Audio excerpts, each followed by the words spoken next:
Биздин каналга жазылып, акыркы болуп жаткан жаңылыктарды билиңиздер.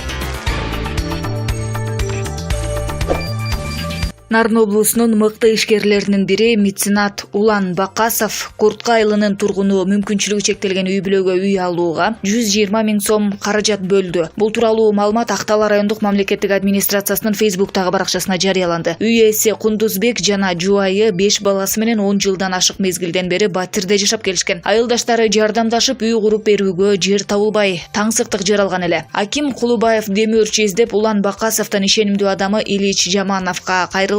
Акыры маселе чечилип, меценат 120 000 сом каражат бөлүп Кундузбек үйлүү болуп отурат. Бул жаңылык бир гана үй ээсине эмес, жалпы айылдын элине кубанычтуу кабар болду деп айтылат аталган маалыматта.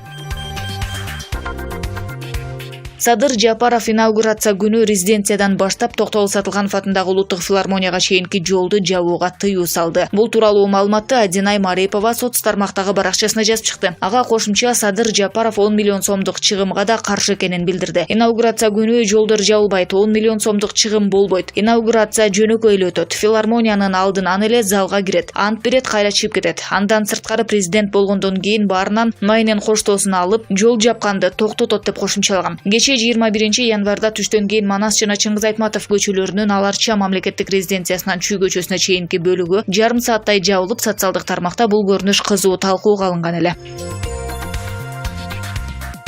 Жаңы шайланган президент Садыр Жапаров инаугурацияга даярдык тууралуу жарандардын сын пикирине жооп берди. Айтымында учурдагы саясий абалды, октябрь айында болгон окуяны, экономикалык, каржылык жана эпидемиологиялык жагдайды эске алып, экономикага күч келтирүүчү иш-чаралардан баш тартуу керек. Эл эмнени түшүнүп колдоп берет деп ойлойм. Ошондуктан атайын кортеж, банкет жана каражат жумшалуучу башка иш-чаралардан баш тартууну чечтим, деди Садыр Жапаров. Эске салсак, инаугурацияга 10 миллион сом сарпталмак. Садыр Жапаров ал чыгымдарды азайтууну буйрду. Facebook социалдык тармагында 2019 жылдын 7 августунда экс-президенттин Кой таштагы үйүн штурмалоо учурунда Алмазбек Атамбаевдин жеке дарыгеринин сабалышы боюнча видео тарады. Видеонун аталышы Альфа атайын багыттагы аскерлер Кой ташта Алмазбек Атамбаевдин бейгүнөө жана алсыз жеке дарыгерин сабап салышты. 7 август 2019 деп көрсөтүлгөн. Алмазбек Атамбаевдин кеңешчиси Кундуз Жолдубаева жаймкалардын бирине видеодо ур токмокко алынып жаткан Эрмек аттуу адам экс-президенттин жеке дарыгери экендигин тастыктаган. Мен ал кезде үйдүн сыртында ал маалда аскерлер Атамбаевди издеп жаткан болуш керек эле деп жооп берген. Министр жогорку кеңештин депутаттарын алдаганбы? Саламаттыкты сактоо министри Алымкадыр Бейшеналиев муздаткычтар тууралуу жаңылыш маалымат берген. Бул тууралуу вице-премьер-министр Эльвира Сурабалдиева өзүнүн Твиттер баракчасына жазып чыкты. Министрликтин басма сөз кызматы жетекчисинин парламентте кетирген катасы үчүн кечирим суроосу керек. ЮСАИД муздаткычтарды сатып беребиз деп айтыптыр. Саламаттык сактоо министри ката кетирди деп жазды. ЮСАИД Кыргызстанга муздаткыч жана Pfizer вакцинасына ылайыктуу 1 200 000 ийне сатып берет деп министр Алымкадыр Бейшеналиев жогорку кеңештин отурумунда билдирген. Коопсуз шаар деген долбоордун түпкү максаты башка экенине эми ынанып отурабыз. Чынбы? Бул эч кимдин коопсуздугуна деле жооп бере элек. Экинчиден, эч кимдин өмүрүн дагы сактаган жок. Тескерисинче, жол кырсыктары көбөйдү. Тескерисинче, мас абалында айдоочулар көбөйдү. Камераң жыт сезбейт экен да. Мага ишенбесеңер, статистиканы карагыла. Жаңы бийликтин кулагына күмүш сырга. Азырынча элибиз айып пул төлөөгө жөндөмдүү эмес. Себеби биз жумуш орундарын түзө албай жатабыз. Экинчиден, жумуш орду болгон күндө дагы айлык маяна прожиточный минимумда. Деги эле эл төлөгөн салыктардан сырткары айып пул төлөш үчүн айлык маяна жок дегенде күнүнө 15 000 сомду түзүүсү керек. Элди эзгенди токтоткула, айланайын өкмөт. Столбадагы камерасын чечип алып кете беришсинчи. Бутубуздан турганда чакырабыз. Ага чейин каныбызды ичип бүттүңөр. Кан деле суюлуп, суу болуп калды. Кеткилечи бизден. Эгер айып пулдун жок дегенде 50% мамлекеттин казынасына түшүп атса дагы бир жөн эле. Чет өлкөлүк аферисттерди бага турган жайбы бул Кыргызстан деген. Качанкыга чейин жейдирип коюп карап отура беребиз. Замир Казакбаев, журналист. Финполдун ички иликтөө жана коопсуздук башкармалыгынын башчысы Айбек Токоев 2 айга камалды. Ал мыйзамсыз баюу фактысы боюнча кармалган. Бул тууралуу 1-Май райондук сотунун маалымат кызматы кабарлады. Билдирүүгө ылайык 20 январда 1-Май райондук сотунда Токоевдин баш коргоо чарасы тандалып, 18 мартка чейин УКМКнын тергөө абагына киргизүү чечими кабыл алынган. УКМКнын коррупцияга каршы кызматы Айбек Токоевду 18 январда кармаган. Ал 2014-2020 жылдар аралыгында көптөгөн кыймылсыз мүлккө ээ болгону, ал мүлктөр анын жакын туугандарына көмүскө түрдө катталганы айтылат. Алдын ала эсептөөлөр боюнча кыймылсыз мүлк жана финансылык активдери $4 миллион бааланып, мыйзамдуу кирешесине дал келген эмес. Эл арасында Токоев Кыргызстандын мурдагы президенти Сооронбай Жээнбековдун кайниси экени айтылып жүрөт.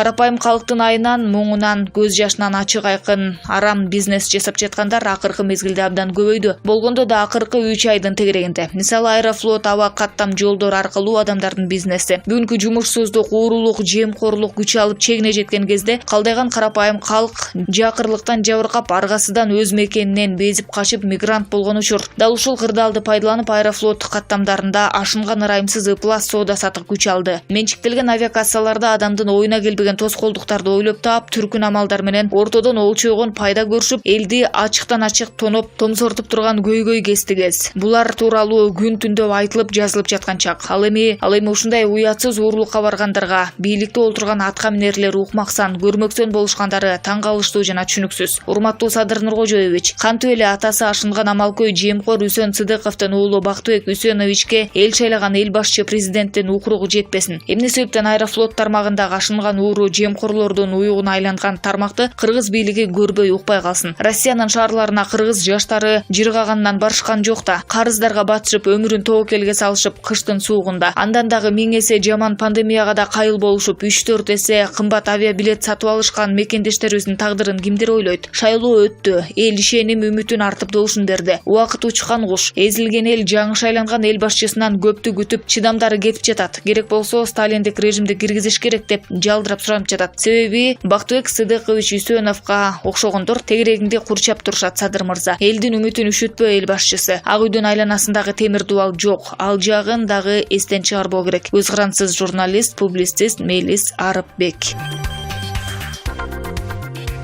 Кечээ депутат Турбай Зулпукаров туулган күнү менен куттуктагандарга ыраазычылык билдирип, Фейсбуктагы баракчасына ондогон сүрөттөрүн жүктөдү. Башкалар этибар албаса, биз кызык жагдайды байкадык. Саясатчылар, кесиптештери, достору жана башка адамдардын арасында Соке, Асылбек Жээнбековдор менен түшкөн сүрөттөрүн кошпой коюптур. Атайын эле. Бул эмнени билдирет? Өзүн бийик сезип, кечээги шефтерин жээрип калганыбы? Садырдан жалтактаганыбы? Баш чайкайсың. Башта Атамбаевдин артынан депутат болуп саясатка аралашканы маалым. Аны кандай сатса, Соке менен Асылбектен жүзүн буруп кеткенин карасаң, да жойкума 200 беле. Азия Ньюс газети. Адатта чиновник кызматтан алынарда же камаларда чыр чатактуу көрүнүштөргө кириптер боло баштайт. Акыркы убакта Финполдун башчысы Сыймык Жапкеев өгөй баладай кодуланып, чын жалган аралаш маалыматтардын чабуулунда калды. Негизинен финансылык ярылыктар, пара алууга байланыштуу кептер го. Иштегенден да актануусу арбып, оргу баргы ашыкча көп сөз айтып, эканчы маанай жаратып жүргөн кезде жогорку даражадагы жетекчи да ушундай мүнөз күтөбү? Сыягы жаңы бийлик үчүн команда боло албасы байкалууда. Биздин угушубузга караганда Жапкеев көпкө узабай кызматтан алынарга куланды. Себеби ал ушул күнгө чейин баш аяксыз убадаларды берип эле келатат. Блогер сымал улам соц тармактан кайрылууларды жасайт. Олигархтарды кустуруп миллиондорду төктүрөт имиш. Кыялында кыйратып эле жатат. Виртуалдык дүйнөдөн түшпөйбү? Жасаган ишин карай келсең, көңүл жылытарлык эмес. Баягы эле эски системага эрмешип алып, айгайлаган эле бир пенде. Реалдуу иштердин өтөөсүнө чыга турган реформа жасачу кадрдын аракети мындай болбош керек эле, туурабы? Эмесе Сыймыктын да сый көргөн дооруна жакында чекит коюлганы калды окшойт. Азия Ньюс газети.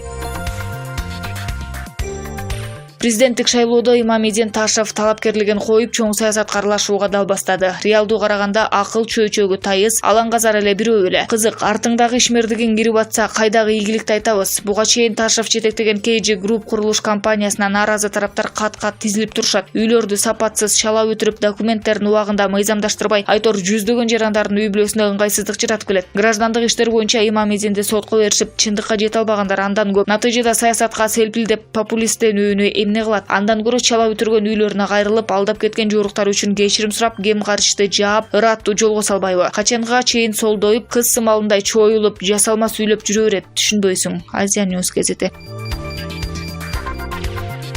Бишкек шаарындагы Таксим кафесин иштеткен түрк ишкери Али Ифлазоглу жергиликтүү басылмалардын бирине депутат Камчыбек Жолдошбаевдин адамдары өмүрүнө коркунуч жаратып жаткандарын айтып кайрылган. Анын айтымында ага ар түрдүү адамдар телефон чалып өлтүрүп кетебиз деп коркутууда. Мен 10 жыл мурда Октябрь кинотеатрынын жанында жайгашкан Балтика деген кафенин ордуна ижарага алгам. Айына ижарага 20 000 сомдон төлөп келем. Бирок эч кандай дүмүрчөк беришпейт. 2017-жылы кафени кеңейтейин деп жердин ээсине кайрылгам. Бишкек башкы архитектурасынан муниципалдык жерди ижарага кошуп алыш керек болчу. Жердин ээси Чынара Султанбекованын атасы Эрнис менден $70.000 алып, документтерди бүтүрөм, сен сала бер деп айткан. Мен акчаны берип курулушту баштагам. 2018-жылы Бишкек мэриясынын кызматкерлери келип, мыйзамсыз курулуш кылыптырсың деп кафени жаңы эле кеңейтилип салынган бөлүгүн түрттүрүп салышты. Мен Эрниске барсам, эч кандай документтерди бүтүрбөптүр. Мен сенден эч кандай акча алган эмесмин деп койду, дейт Али Ифлазоглу. Түрк ишкеринин айтымында ага азыр ар түрдүү коркутуу үркүтүүлөр болууда. Атүгүл өмүрүнө кол салуу болуп, мыйзамдан коркпогон адамдар ишкерди травматикалык тапанча менен атып кетишкенин айтат. Бир машина келип токтоп, ичинен бир нече олбурлуу жигиттер түштү. Кафе жөнүндө сүйлөшүү керек деп коркута баштап, бутума травматикалык тапанча менен атып жиберди. Мен Түркиядагы туугандарым сарсана болбосун деп эч кимге айтканым жок. Ал адамдардын арасында Жогорку Кеңештин депутаты Камчыбек Жолдошбаевдин дагы балдары бар болчу. Себеби ал Таксим кафесин сүздүрүп, бул жерге бизнес борбор салгысы келип жатат. Мен кафени салуу үчүн Түркиядан ири суммадагы насый алгам. Дагы 2 жыл төлөшүм керек. Ошондуктан айлам кетип жатат, дейт түрк ишкери. Али Ифлазоглунун айткандары канчалык деңгээлде чындыкка дал келет азырынча белгисиз. Бирок мындай ушак айыңдарга эл өкүлү Камчыбек Жолдошбаевдин да үн катпай келгени ар түрдүү ойлорго кептейт. Эгерде депутат Камчыбек Жолдошбаев бул окуя тууралуу өз оюн билдиргиси келсе, редакциябыз анын да окуяга тиешелүү вариантын угууга дайым-даяр.